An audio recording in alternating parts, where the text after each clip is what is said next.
es muy triste, muy callada, muy simple. Yo hacía un periódico que se llama Tiempo y hacía yo 300 o 500 copias máximo. No pasaba nada aquí en esta ciudad.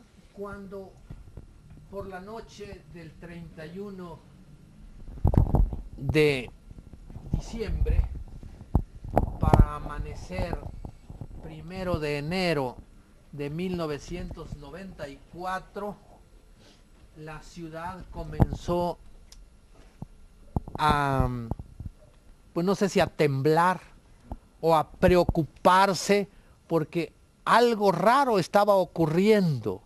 Nadie lo decía, solo veía que pasaban fantasmas en la noche, fantasmas con armas o cubiertos de la cara con pasamontañas, pero no sabíamos qué había, qué estaba ocurriendo. Como a las 12 de la noche de ese día, de esa noche, pasó a la casa de ustedes, aquí en el barrio de San Diego, una compañera muy conocida y que la queremos mucho, que se llama Mercedes Osuna, y me informó: en la ciudad hay hombres armados y están tapados de la cara con pasamontañas, algo está ocurriendo, no salgas. Y como era noche de Año Nuevo, le dije: se te pasaron las copas, vete a acostar mejor, ¿no? Ya, no andes en la calle haciendo ni diciendo eso. Pero una hora después llegó el fotógrafo Antonio Turoc a la casa también y me informó. Vi, me dijo él, que personas armadas con pasamontañas estaban derribando las puertas del cabildo municipal, derribándolos con hachas. Entonces ya me puse a pensar que Mercedes Osuna no estaba borracha. Tenía razón, había gente armada. Seguimos esa noche con preocupación. Mi preocupación personal era que mis hijos, como era noche de fiesta, se habían ido con sus amigos a diferentes casas y entonces comencé a buscarlos, a localizarlos, para decirles que se quedaran en esas casas, que no fueran a salir porque había peligro en las calles. La respuesta fue lo contrario. Rápido salieron y se fueron a la casa, ¿no? Para saber qué había ocurrido. Yo soy muy valiente, pero no salí toda la noche. Hasta que amaneció, me fui a la plaza central, aquí frente al Palacio Municipal, a ver qué estaba ocurriendo, y sí, vi que había gente armada con pasamontañas, pero en nuestra calidad de periodistas estábamos buscando quién era el jefe para poder platicar con él, y no acertábamos quién era. Yo tuve suerte, encontré a un fantasma encapuchado y con una buena metralleta, y le pregunté: ¿tú eres el jefe? Y me dice: no, Amado, yo soy el subcomandante. Digo: ¿cómo que este me dice mi nombre? Yo no lo conozco a él, ¿quién será? Y me comenzaron las fotografías, porque los periodistas no tenían referencia de ningún zapatista. Entonces, como yo estaba cerca del subcomandante, comenzaron a tomar fotografías para ubicarse, porque no sabían quién era ese fantasma y más o menos a mí sí me conocían aquí en la ciudad. Entonces ya había una referencia. Y el subcomandante Marcos me preguntó: ¿no te perjudica que te tomen fotografías conmigo? No, le dije, porque yo no soy guerrillero. Yo solo vine a tomar la noticia y ya me voy. Le dije: si tú no eres el jefe, ¿dónde está el jefe? Quiero platicar con él. Y dice: ahorita te llevo. Y me llevó a la planta baja de la presidencia municipal y ahí me dejó. Dice: pásale, ahí está el jefe. pasé al interior y estaba un joven sentado y le digo, ¿tú eres el comandante? ¿Tú eres el jefe? Sí, maestro, yo soy el jefe. ¿Pero tú? Sí, yo soy el jefe. Este muchacho había sido mi alumno en la high school, en la escuela preparatoria, 10 años antes. Entonces sí lo conocía yo bien, lo vi y me extrañó mucho que ahora viniera como comandante. No es posible. No podía yo creer que un muchacho indígena, humilde, ahora fuera comandante. Mañana lo van a ver de nuevo, es el comandante David. Mis respetos para él. Como había sido su maestro, él era mi alumno, pero 10 años atrás, yo comencé a darle consejos. ¿Cómo te vas a meter de guerrillero? Mira, el ejército mexicano está bien pertrechado, tiene armas importantes, tiene aviones, tiene helicópteros artillados, y ustedes andan con armas hechizas, con palos, mal vestidos. No es posible que se pongan ustedes con el gobierno. Sí. Entonces se paró y me dijo, cállate, maestro. Hace 10 años que me metí a esto y sé lo que estoy haciendo. Si quieres ayudar, quédate, y si no, te puedes largar. Entonces ya bajé yo al piso. Ya no era yo el maestro, él era el comandante. Y entonces ya humilde le pregunté, ¿en qué te puedo ayudar? Dice, repártenos esto. Nos dio la primera declaración de la Selva Lacandona.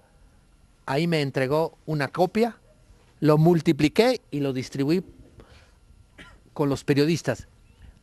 Antes de salir de donde estaba él, me invitó. Dice, mañana vamos a entrar a la 31 zona militar. Te invitamos. Estás loco. ¿Cómo oponerse a un grupo de indígenas mal armados, entrar a la zona militar? Estás loco. Y si quieres, si no, no vayas. Y claro, soy valiente, pero no fui, claro. Al día siguiente me asombré porque desde la planta alta de mi casa vi cómo los helicópteros y aviones de la 31 zona militar arrojaban roquetes y balas, bombas, para quitarse a los indígenas que estaban entrando. Y entraron a la 31 zona militar. Yo no me explicaba cómo es que pudieron entrar si hay cañones allí. ¿Cómo entraron? Mi esposa fue al tercer día a platicar con el comandante de la zona militar, el general Gastón Menchaca Arias, así se llama. Y le confió a mi esposa, dice, me faltan 380 hombres y no los encuentro ni vivos ni muertos, estoy preocupado, decía el general. Cuando mi esposa me lo platicó, me sentí emocionado, porque entendí cómo habían logrado entrar sin que los militares de dentro los pudieran rechazar. Y la explicación es bastante sencilla. ¿Cómo entraron los zapatistas? No entraron esa noche, entraron 6 meses antes. 6 meses antes llegaron como simples ciudadanos mexicanos y se inscribieron como soldados federales. Y en México la idea del ejército mexicano es ni sobra el que viene ni falta el que se va. Entonces todos los días pueden estar reclutando más personal. Entonces los zapatistas se vinieron a inscribir 6 meses antes como soldados y los admitieron. La noche que entraron los soldados, los zapatistas a San Cristóbal, era Año Nuevo. Y los soldados querían salir a pasear, a estar con su familia, a pasar esa noche juntos. Entonces los zapatistas se ofrecieron. Capitán, si usted quiere, yo me quedo esta noche haciendo la guardia. Pues no hay problema, quédate haciendo la guardia. Entonces, cuando llegaron los zapatistas a la zona militar federal, ya habían muchos caballitos de Troya allá adentro. Y por eso entraron con suma facilidad. Si se acuerdan ustedes, antes los zapatistas andaban con armas de madera, de palo, andaban con lanzas, andaban con machetes. Cuando salieron de la zona militar, eran el ejército mejor pertrechado del sureste, ¿no? Llevaban muy buenas armas. Lo mismo ocurrió aquí en la ciudad. 4 o 5 meses antes, los zapatistas se inscribieron como policías municipales, como policías judiciales. Entonces, la noche que entraron, ellos estaban de guardia. Cuando yo llamaba por teléfono para preguntarle a la policía, que es la que se supone que debe saber, qué estaba ocurriendo en la ciudad, y me respondían, todo controlado, señor, ustedes no se preocupen, no pasa nada. Pero eran ellos mismos los que avisaban. Entonces, esa fue la irrupción en la ciudad de los zapatistas, ¿no?, que vinieron acá. Yo había iniciado mi periódico 30 años antes, el periódico Tiempo. Lo inicié cuando era estudiante de la Facultad de Derecho. Cuando terminé de estudiar leyes, continué haciendo el periódico, pero yo pensé que mi periódico le servía a la gente, a los lectores de esta ciudad, a la zona urbana. Nunca me imaginé que los indígenas utilizaban mejor el periódico que la gente de la ciudad. Inclusive venían ellos, los indígenas de las comunidades campesinas, y me decían, quiero que nos publiques esto. Era una queja donde se estaban portando mal con ellos y venían a denunciar. Y me preguntaban, ¿cuánto vas a cobrarnos? Dije, nada te voy a cobrar, al contrario, yo te debo pagar porque me estás trayendo noticia para aumentar las ventas de mi periódico. Bueno, entonces publícanos esto. Y lo publicaba. Al día siguiente regresaban y me decían, no publicaste lo que te trajimos ayer. Le dije, ¿cómo no? Aquí está, míralo. No, eso no es. Le dije, es que lo españolicé para que lo entiendan mis lectores, porque ellos lo traían en una especie de pocho, ¿no? Una especie de celtalñol, o celtal con español, o tzotzil con español, y yo lo españolizaba para que lo entendieran mis lectores. Pero ellos me decían, no me interesan tus lectores, nos interesan los nuestros. Entonces, a partir de esa fecha ya comencé a publicar tal como lo traían, con errores de sintaxis y con errores ortográficos, así lo publiqué. Y pasaron 5 o 10 años tal vez. Este periódico lo llevaban a la comunidad, un periódico quizás, y lo discutían y platicaban y traían la respuesta, y de esa manera nuestro periódico Tiempo se convirtió en el medio de intercomunicación entre las comunidades. Yo nunca supe que habían utilizado mi periódico para esos efectos, con mucha astucia, pues es una estrategia que utilizaron ellos.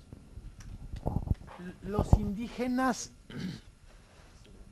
no sé si solo los de esta región o todos los del mundo, desconfían mucho del hombre blanco. Cuando los mestizos, que nos toman por blancos, les hacemos un favor, ellos se quedan siempre con la desconfianza de cuánto les irá a costar ese favor años más tarde. No nos tienen confianza porque los hemos engañado tanto. Tanto han sufrido en ese sentido que cuando les hacemos un favor,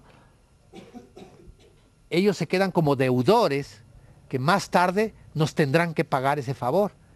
Entonces, para ganarnos su confianza pasan muchos años. Entonces, yo a través de mi periódico, de publicarles sus noticias, me los fui ganando, entre comillas, y pasaron como 10 o 15 años y entonces ya me tuvieron confianza. Ya sabían que yo era parte de ellos, ¿no? Y me asumieron como que si yo estaba formando parte de su lucha. Por eso cuando el subcomandante estuvo en San Cristóbal y yo le pregunté que quién era el jefe, si él era, y me dijo, no, Amado, yo no soy el jefe. Entonces me tenía bien ubicado, sabía quién era yo, me tenían confianza, ¿no? El obispo Samuel Ruiz García se ganó la confianza de los indígenas porque comenzó a hablar, a aprender la lengua de ellos. 6 meses trajo una indígena tzotzil a la cocina de su casa y con ella comenzó a platicar en tzotzil y aprendió tzotzil. 6 meses trajo una celtal y aprendió a platicar en celtal con ella. 6 meses una chol y otros 6 meses una tojolabal. En 2 años el hombre podía platicar en las principales lenguas de la región y de esa manera se los ganó. Él, al platicar directamente en su lengua de ellos, le confiaron sus penas, sus problemas, y por eso don Samuel Ruiz García, en los 40 años que estuvo en esta región, era parte de ellos, era como su hermano. La otra tercera persona que se ganó la confianza de los indígenas es el subcomandante insurgente Marcos. Él utilizó otro método, desde luego. Él se vino a vivir con ellos. Primero venía de la universidad a la región de la Selva Lacandona en las vacaciones y regresaba. Pero poco a poco se fue integrando con ellos hasta que llegó un momento en que ya no pudo regresar a la universidad y se quedó aquí con ellos a comer maíz, pozole, tortillas, a vivir con ellos, y de esa manera se los ganó también. Porque al principio, cuando venían hace 20, 25 años, estaba muy en boga el comunismo, el socialismo, el guevarismo, maoísmo, etcétera, y trajeron esas ideas acá, pero no pegaron. A los indígenas no les gustó la doctrina que traían. Entonces, en las idas y venidas del subcomandante insurgente Marcos y sus compañeros que venían del centro de la República, comenzaron a buscar cómo podían ganarse a los indígenas, que hubiera una ideología acorde con ellos, que hubiera un héroe campesino como ellos, y de esta manera estos muchachos que venían del centro del país hacia Chiapas buscaron un héroe que fuera acorde con el campesino y encontraron a Emiliano Zapata, que era campesino, que peleó por las tierras y que tenía idea de la tierra, cómo rescatarla, cómo salvarla, y de esa manera él se fue metiendo ideológicamente entre los campesinos, y esa idea del zapatismo, esa sí pegó. Las otras, comunismo, socialismo, etcétera, esas no pegaron. Por esa razón es que Zapata es el héroe de ellos, porque adaptaron al héroe zapatista de la tierra y del maíz a la zona lacandona, en donde los campesinos necesitaban una base, un soporte campesino para creer en el mensaje que le traían. Esto sin duda explica por qué aparece el subcomandante Marcos como el líder ideológico, el líder militar desde luego, y se posesionó del ambiente y por eso lo quieren y lo respetan. a mí ya me tenían ubicado también, y cuando apareció aquí la guerra, la sociedad civil de Chiapas y de todo el país comenzaron a pedirle al gobierno mexicano que parara la guerra, y comenzaron a pedirle a los zapatistas que ya no siguieran con su violencia, que se pararan. Entonces, el subcomandante Marcos lanzó un comunicado diciendo: si la sociedad civil mexicana no quiere que haya guerra, que entren pues, que participen para que la guerra se pare.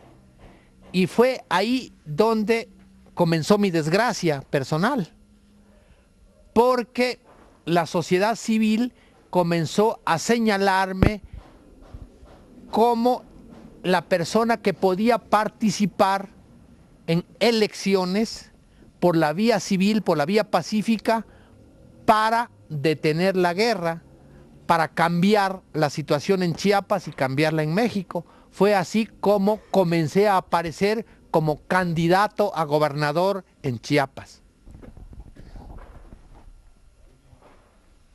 Los zapatistas utilizaron a mi familia para convencerme de que yo participara como candidato. A partir del movimiento zapatista, a mí me han hecho invitaciones a diferentes partes del mundo.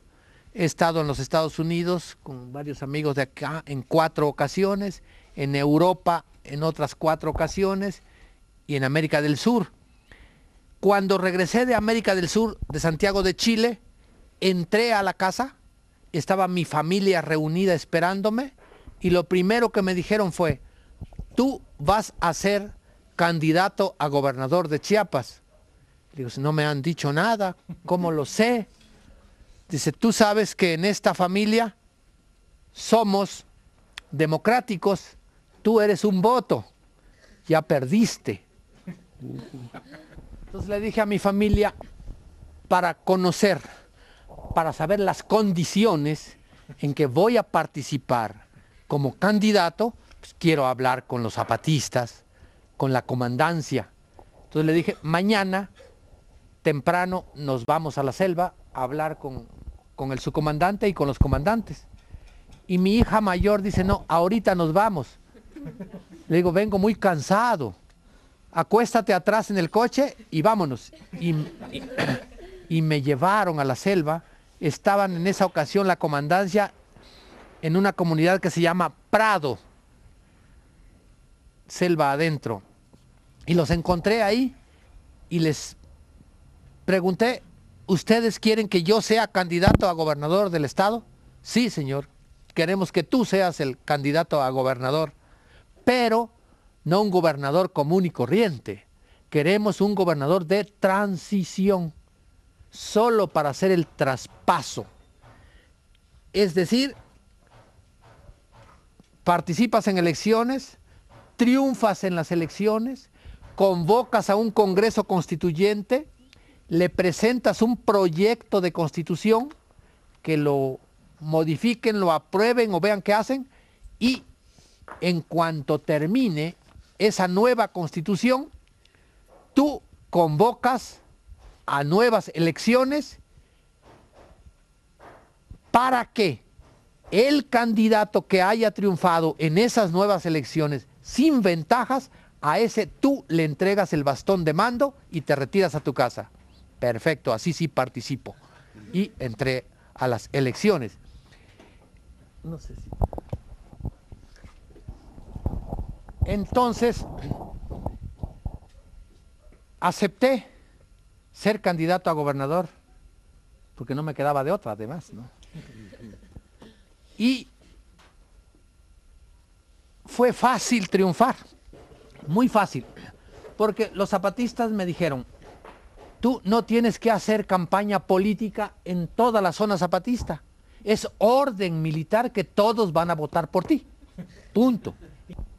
Entonces vine con don Samuel Ruiz García, el obispo de la diócesis de toda la región, y le pregunto: ¿ustedes en qué van a ayudar?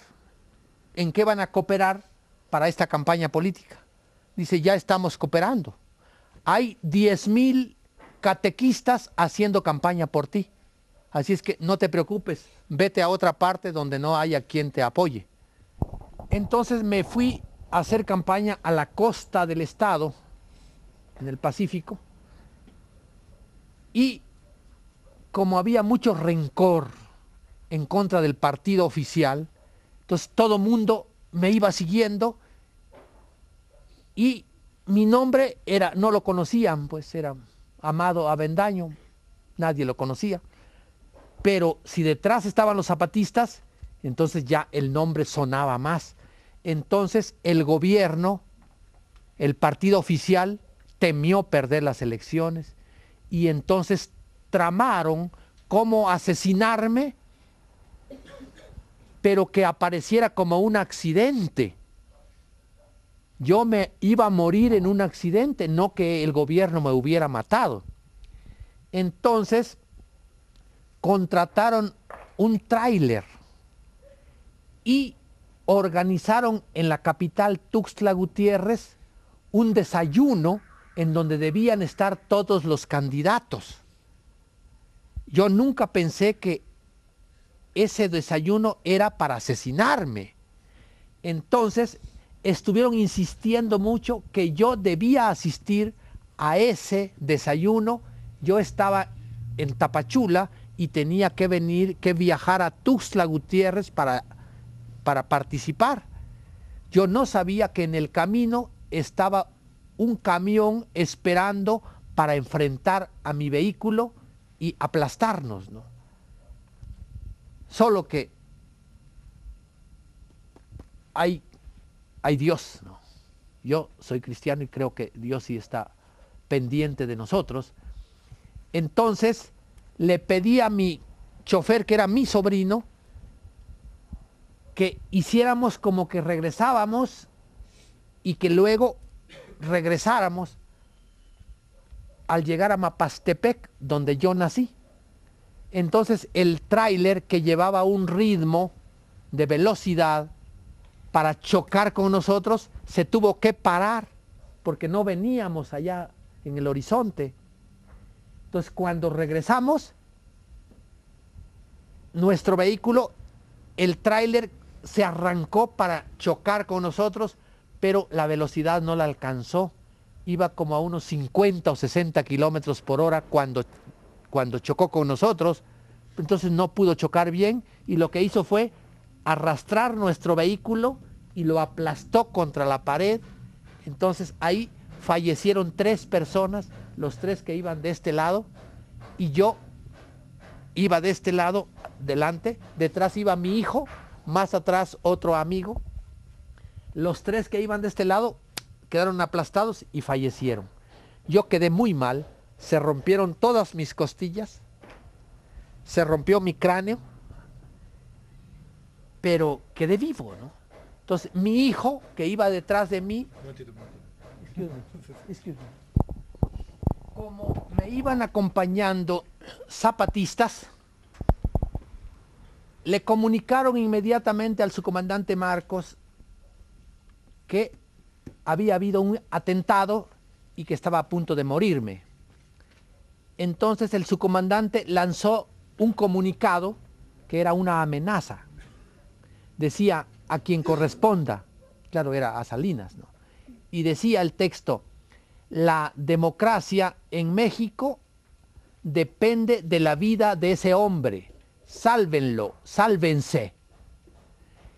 Entonces el presidente de la República envió un avión especial a recoger mis despojos y lo llevaron a México, al mejor hospital del país, el siglo XXI. Y me pusieron los mejores 20 médicos del país. Unos me arreglaron las costillas, porque una costilla picó el pulmón y se colapsó. Mi cara quedó deshecha con los cristales, ¿no?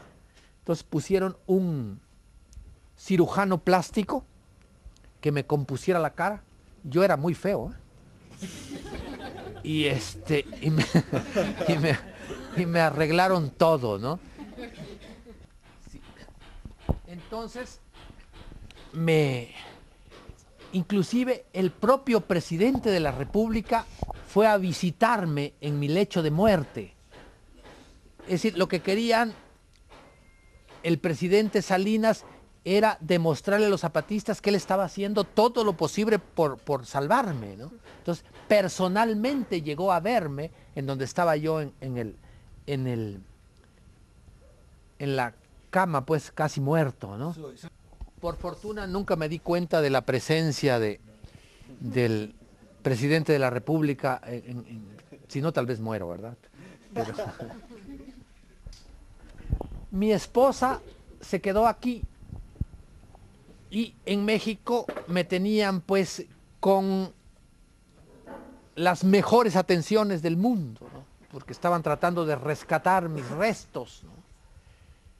Y le dijeron a mi esposa que a los 3 días, a las 72 horas, me iban a quitar todas las ondas y los aparatos para que yo pudiera vivir por mí mismo y no a través de los aparatos que tenía puestos. Llegó mi esposa a los 3 días y me quitaron todas las ondas y los aparatos y en ese momento yo comencé a morirme y volvieron a ponerlos, ¿no? Le dicen a mi esposa, venga usted mañana. Mañana sí le vamos a quitar los aparatos para que recupere sus sentidos y ya vuelva a la vida. Volvió a llegar mi esposa al día siguiente y al quitarme los aparatos me volví a morir. Entonces mi esposa le dijo a mi hija que estaba conmigo, dice, ahí te dejo a tu papá. Si se muere, lo entierras aquí en el Distrito Federal, porque no quiero que vaya a dar lástima a Chiapas. Y si vive, ahí me lo llevas, porque yo me voy a la selva. Y se fue a la selva mi mujer y me dejó allá, en el hospital, porque yo era un despojo, pues, estorbaba. Por fortuna, 3 días después, cuando me volvieron a quitar los aparatos, ya no me morí, ya quedé vivo. Tenía yo la mano de mi hija agarrada y le pregunto, oye, ¿dónde estoy? Yo recuerdo que iba en una carretera. Dice, te accidentaste, papá. Y por eso quedaste así, por eso estás aquí en este quirófano. Entonces me acordé, ¿y mi hijo dónde está? Si él iba atrás de mí, si yo quedé así, ¿cómo quedó mi hijo? Dice, ¿él está bien? No, me estás engañando. Y entonces había un teléfono, me puso con él y por fortuna estaba mi hijo aquí. Y me habló, dice, hola papá, qué bueno que ya despertaste. Le pregunto, ¿cómo está Rigoberto? ¿Está bien? ¿Cómo está Agustín? ¿Está bien? ¿Cómo está Ernesto? Todos están bien, solo tú saliste un poco mal. ¿No? Habían 3 muertos. El único que estaba bien era él, ¿no? Y eso me animó mucho, me alegra. Estuve no sé si a los 5 días ya no soporté el hospital y me pedí que me sacaran y que me trajeran aquí a San Cristóbal, porque la idea era continuar la campaña política, pero no podía porque mis costillas estaban quebradas y no podía viajar ni siquiera en vehículos, ni podía hablar fuerte porque mis costillas todavía estaban quebradas y no podía hablar mucho.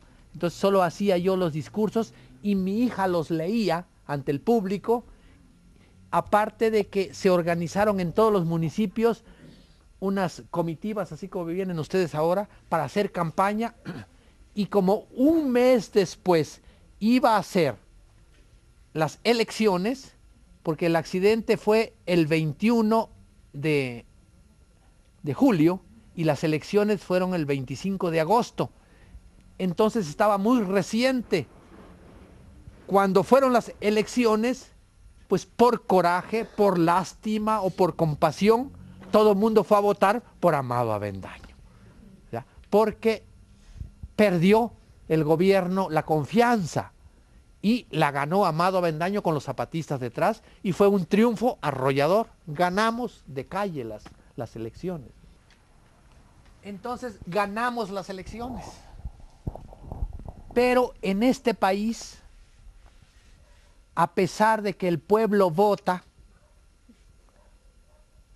es el Congreso del Estado, los diputados, los que califican quién ganó, a pesar de tener los votos. No es como en Florida, ¿no? Que pasan otros fenómenos raros, ¿no? Entonces, el Congreso del Estado, que era de puro priista del partido oficial, entonces determinaron que el que ganó, que fui yo, perdió. Y el que perdió era el triunfador. No era posible eso, ¿no? Y sin embargo, le dieron el triunfo a Eduardo Robledo Rincón del partido oficial y la derrota fue para Amado Avendaño. Entonces hubo una conmoción en el Estado, porque todo el mundo había visto que ganamos, que triunfamos. Entonces yo me fui a la selva Lacandona a hablar con la comandancia y le dije, señores, la cosa ya vieron cómo está. Sí, dice, ya vimos. Y ocurre lo mismo cada 6 años. Los que pierden ganan y los que ganan pierden. Entonces, ¿estás dispuesto tú a convertirte en gobernador rebelde con nuestro apoyo? Sí, señor, estoy de acuerdo. Voy a ser su gobernador de ustedes si ustedes así lo quieren. Perfectos. Iban conmigo 40 líderes de las organizaciones campesinas de Chiapas, OCES, SEMPA, INPI, un montón de siglas que hay aquí en México, que eran las que me iban a apoyar y me apoyaron para tomar posesión como gobernador de Chiapas en la plaza central de Tuxtla, al mismo tiempo que Ernesto Zedillo, presidente de la República, le estaba dando posesión al usurpador Eduardo Robledo Rincón en otro teatro en Tuxtla Gutiérrez. Sí, hubo una contradicción evidente. Yo, Amado Avendaño, gobernador en rebeldía zapatista, tenía yo pueblo, pero no tenía palacio de gobierno. Y ellos, el partido oficial y su candidato oficial, con su gobernador, tenían palacio de gobierno, pero no tenían pueblo. Entonces nos venimos a San Cristóbal de las Casas y nos instalamos en el Instituto Nacional Indigenista y ahí montamos nuestro gobierno en rebeldía, un gobierno zapatista, sin apoyo oficial, solo con el apoyo del pueblo que estaba con nosotros. Entonces nos venimos para acá, pero hay traiciones. Los 40 líderes que dijeron allá en la selva que se iban a morir conmigo defendiendo el gobierno en rebeldía, se vinieron conmigo también aquí a las oficinas del Instituto Nacional Indigenista, pero el gobierno federal trajo mucho dinero y comenzó a comprárselos uno por uno, les daba dinero o les daba tierras, vehículos y poco a poco me los fue quitando. Diario, cuando llegaba yo, le preguntaba a mi secretario particular cuántos nos quedan. Y me decía, se fueron otros 5. Llegó un momento en que solo estaba mi secretario de gobierno y yo. Y le dije así con sorna, ¿y dónde están los demás? Los compró el gobierno y se los llevó. Entonces nosotros, le digo, cojamos nuestro vehículo y vámonos a la selva, porque si seguimos aquí nos van a dar en la madre. Nos fuimos a la selva a platicarle a la comandancia lo que estaba ocurriendo y el subcomandante Marcos se rió de mí. Y con justa razón. Dice, lo mismo nos pasaba a nosotros. Siempre van los líderes al frente y el gobierno o los compra o los mata. Y nos quedamos sin cabeza, sin líder. Bueno, pues lo mismo me pasó a mí, me quedé solo. Entonces les dije que me admitieran en su tropa como soldado raso, para que yo me uniera a la guerra de ellos allá. Y mi hijo que iba conmigo, me acompañaba, dice, mi papá no puede ser soldado. porque su cartilla del servicio militar dice inútil para el servicio de las armas. Entonces el subcomandante Marcos le respondió, no te preocupes, la cartilla del Che Guevara también decía así, inútil para el servicio de las armas, y ya viste qué desmadre hizo, ¿no? Entonces me aconsejaron, si ya lo dejaron los líderes, entonces usted váyase a su casa y nosotros lo vamos a proteger ahí en su casa. Porque es usted el símbolo del movimiento zapatista, es el gobernador en rebeldía. Nosotros lo vamos a sostener, si usted se sostiene, perfecto. Entonces a partir de ahí me regresé y mi oficina se convirtió en mi propia casa y mis guardias eran zapatistas. Así pasaron 6 años. Hace 3 años, cuando entró el nuevo gobierno de Fox en México y de Pablo Salazar en Chiapas, fui a la selva otra vez y les dije, señores, no puedo seguir tanto tiempo. Entonces me dieron una especie de salvoconducto en donde ya me liberaban de la obligación de ser gobernador, iban a esperar ellos el cambio, a ver si era posible, y yo creo que así como yo me decepcioné de este cambio, que no es cambio, también ellos están decepcionados. Pues esa es parte de la historia, la introducción. Podríamos pasar aquí toda la noche platicando, pero tenemos hambre, ¿verdad? Sí. Entonces, si tienen algunas preguntas por ahí, con mucho gusto contestamos y platicamos. Exactamente, ¿qué usted hizo como un gobierno en rebelión? Atendía los problemas de la región indígena. Ellos me llevaban comida, ellos me llevaban gallinas, maíz, frijol, para que comiera yo y comiera mi familia y comiera el gobierno. Me traían problemas agrarios que tratábamos de resolverlos, problemas de salud que los canalizábamos con algunos amigos médicos, y fue poco lo que hicimos en cuanto a obras.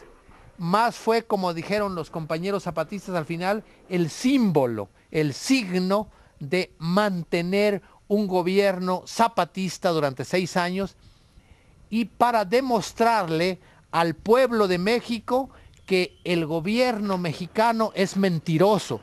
Hasta la fecha sigue siendo mentiroso porque no cumplió los acuerdos de San Andrés. Don Amado, muchas gracias por estar aquí y es un gran honor estar en su presencia. Una cosa que me falta es de la historia suya y cómo llegó a ser un gran persona. ¿Cuál fue cómo llegó a hacer el trabajo de ser? Porque la mayoría de los abogados que yo conozco no son. Y también los que trabajan por periódicos, ¿verdad? La política siempre es no sé dónde, pero usted, ¿cuál es la historia? ¿Quién fueron sus padres o quién le enseñó para que llegara a hacer todo lo que ha hecho? Sí, yo soy de origen campesino. Mis padres eran campesinos. Mi padre, falleció cuando yo tenía solo 3 años. Falleció en unas carreras de caballos. Entonces mi madre casó en segundas nupcias con un señor arriero que tenía unos pataches de mulas. Y ahí me crié. Y poco a poco mis padres me fueron enviando a la escuela y por suerte llegué hasta aquí a hacer leyes, a estudiar leyes y pues tal vez mi origen campesino, el ver tanto sufrimiento entre mis compañeros campesinos de allá y los indígenas de acá, quizás eso me canalizaron hacia a ayudar, pues, a apoyar a los campesinos, porque con el periódico ocurrían 2 cosas. Una, denunciar las injusticias, y cuando entraban a la cárcel los indígenas, como era yo abogado, los acompañaba yo a ellos a defenderlos. Pero hay un problema serio con los indígenas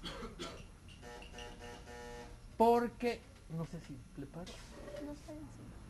porque nosotros como abogados siempre utilizamos mentiras piadosas para defender a nuestro cliente.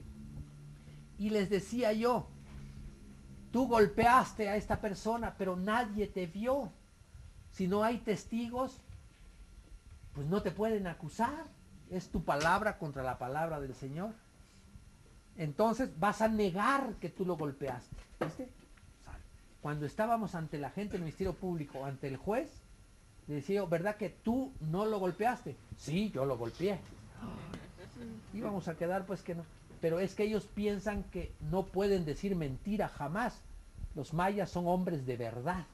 Entonces no pueden decir mentiras. Entonces ese nexo nos fue uniendo. Cuando tuve necesidad de pagar fianzas o pagar multas a la autoridad, iba yo con don Samuel Ruiz García, el obispo, y él prestaba el dinero y de esa manera nos unimos con don Samuel y apoyamos a los campesinos. Tal vez por eso ellos me tienen en la mira, me utilizaron para esta lucha y ahora soy parte de ellos. No lo puedo negar. Maybe.